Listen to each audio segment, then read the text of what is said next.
Hi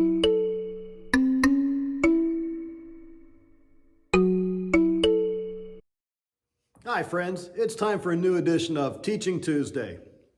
This week, we're taking a look at why bad things happen to good people.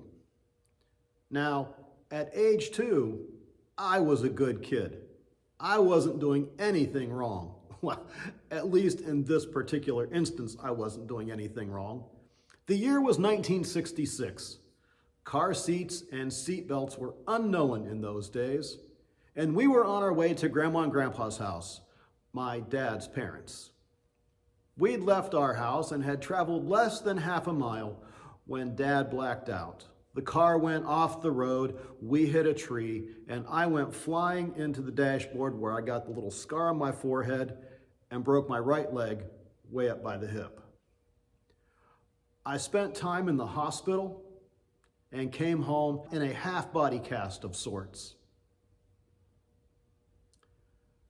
I don't believe for a moment that God caused my dad to black out. I don't believe for a moment that God wanted me to have a scar or pain to this day in my right hip. I don't believe God caused Dad to be diabetic or to live in a time when diabetic medication was not nearly as advanced as it is now. Nope, I don't believe God caused any of that. In the same manner, I don't believe God caused Dad to pass away in 1968, just days before my 4th birthday. Sometimes bad things happen to good people. In the midst of this, I cling to Jeremiah 29:11. It says, "For I know the plans I have for you, declares the Lord, plans to prosper you and not to harm you, plans to give you hope and a future." Now that's specific to Jeremiah, but I think it comes over into our lives as well. But even as I cling to that, I don't believe God is a cosmic vending machine where I put in the right change, where I do the right things and say the right things, and where I work at discipleship and where I always follow Jesus and get exactly what I want.